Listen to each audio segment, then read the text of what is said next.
To believers and non-believers alike, creation represents the most fascinating and enduring mystery of all. Yet the circumstances attending the ordering of the world at the time of beginning remain as inscrutable as ever in the 21st century, well over 4,000 years after the first written accounts purporting to describe them.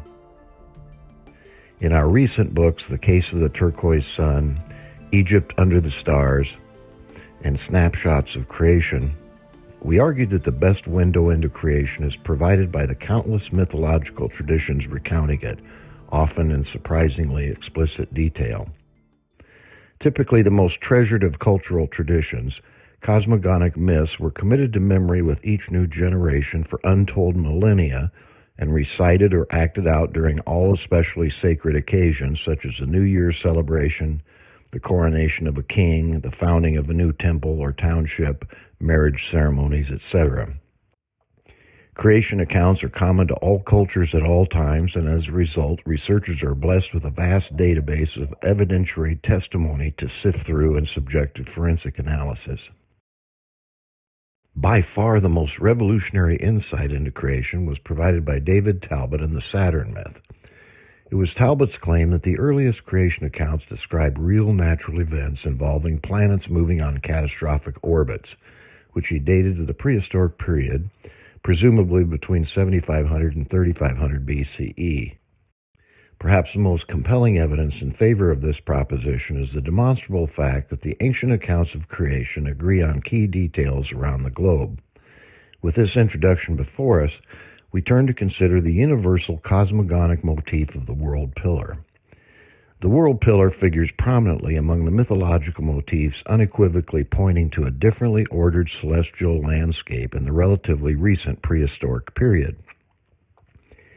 Found in all cultures during all historical periods, the idea of the world pillar is especially well attested among the Indo-European cultures.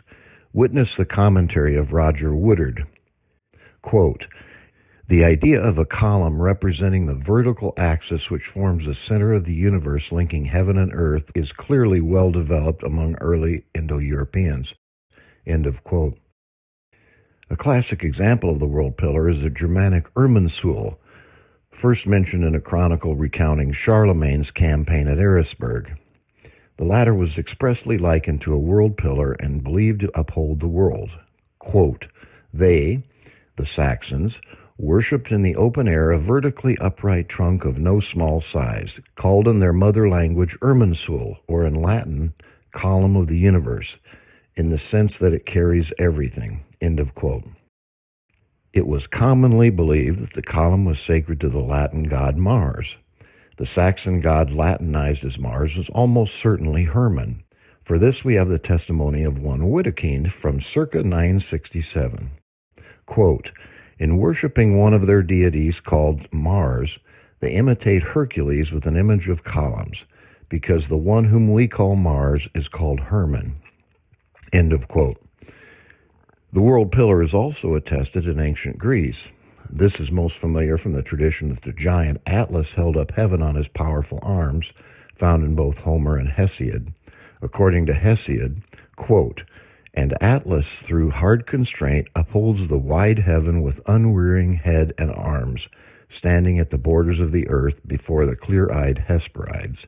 End of quote. Surveying such traditions, the great classicist Martin West opined that it was all the stuff of fantasy. Witness the following statement, quote, "This polar atlas was presumably not imagined to correspond to a mountain or any other actual physical prop projecting from the north of the earth. He was simply a mythical symbol of the invisible axis." End of quote. West elsewhere added, quote, "This is of course a traditional myth. No one believed in Atlas literally." End of quote. Nothing could be further from the truth. West is simply extrapolating from the familiar celestial landscape, where a world pillar supporting heaven is nowhere to be found. In reality, all knowledgeable Greek cosmologists and poets believed in a literal world pillar, as did the common man.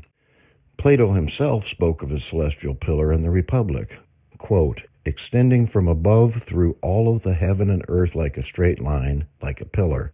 End of quote. So too Euripides references a fiery pillar spanning heaven in the Bacchae.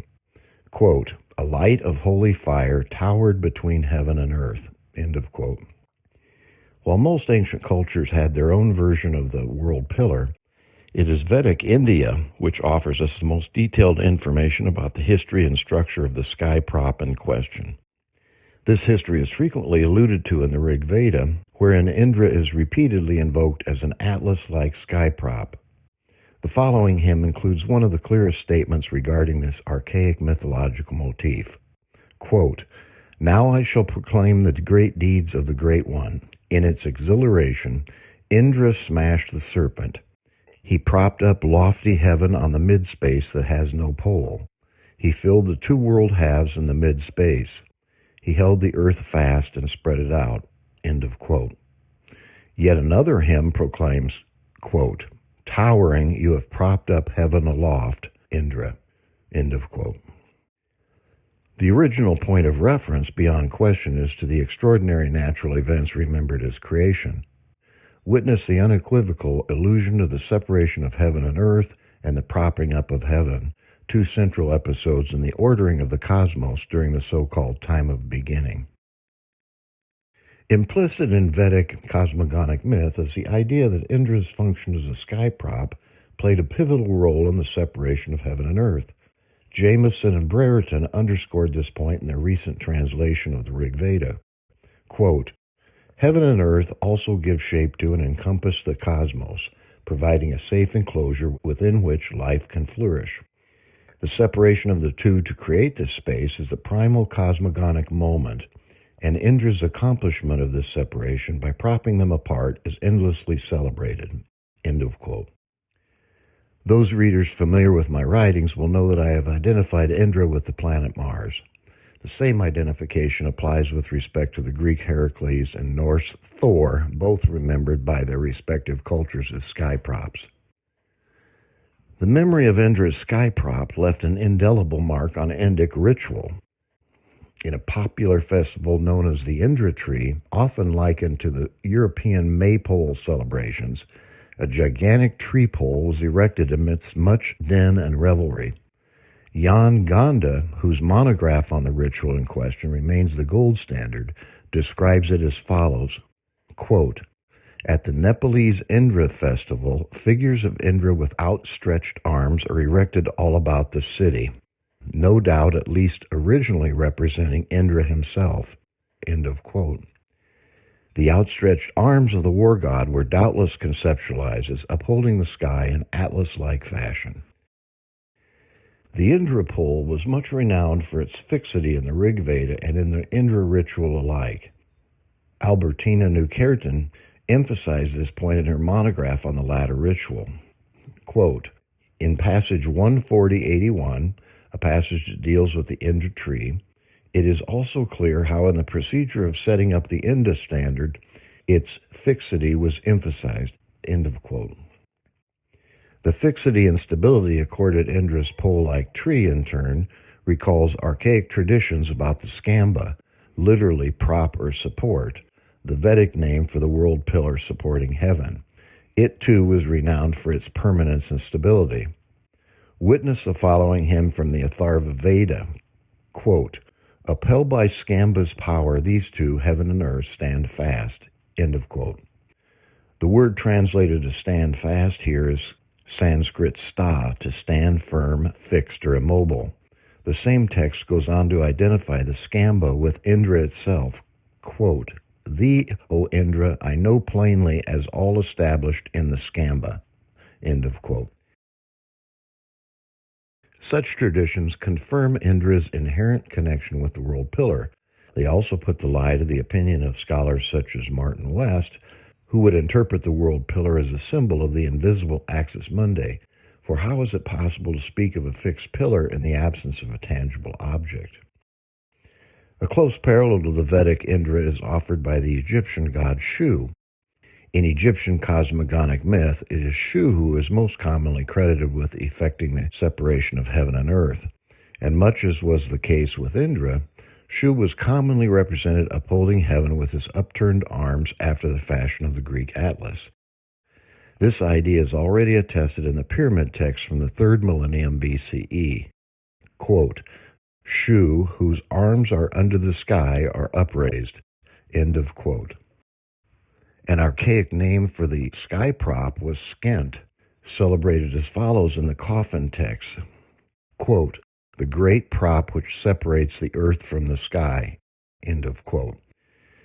In the hieroglyphic language of the earliest religious text, the word skent is determined with a fork-shaped glyph, i.e. the very form accorded Shu's pillar. Taking these disparate traditions at face value, it stands to reason that the fork-shaped structure captures something of the essence of the world pillar associated with the primeval separation of heaven and earth. This finding, in turn, will have profound and wide-ranging ramifications as we attempt to decipher and reconstruct the manifold details of ancient cosmogonic myth. To take but one example here, it will be noted that Indra's bovine form is emphasized again and again throughout the Rig Veda, especially in conjunction with his appearance as a sky prop. The following passage offers a case in point. Quote, the bull propped up heaven and the midspace. End of quote.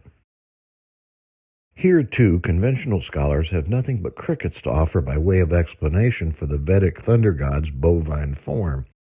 Yet if we simply allow the cosmogonical traditions and pictographic imagery to guide us, it is deducible that Indra's bovine form is indistinguishable from the concrete form assigned to the sky prop. The bull of heaven, as Egyptologist Gerald Wainwright recognized many years ago, is nothing other than the forked world pillar with upturned horns. It follows, accordingly, that the upturned horns of the Indra bull are identical to the upraised arms of the Atlas figure. Here, too, the Vedic scribes do not disappoint, emphasizing the powerful arms of the bovine Indra.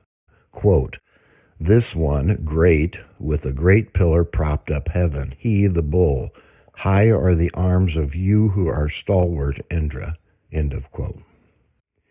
In perfect accordance with these archaic traditions, indigenous artworks from around the globe depict Atlantean figures upholding heaven on their upraised arms a la Indra, Atlas, or Shu. The examples provided in the illustrations here are simply a few of the many hundreds of such images known to the author that stand as enduring testaments to a long-lost celestial landscape. To conclude, unmoored from a tangible historical prototype, the primary structures of ancient myths, such as the world pillar, world-engulfing dragon, and literally hundreds of others, will remain forever elusive and seemingly fantastic or irrational. Yet once the original celestial prototype is revealed, the manifold structures of cosmogonic myth fall into place like the individual codons in a segment of DNA, and as such appear as inherently rational in nature.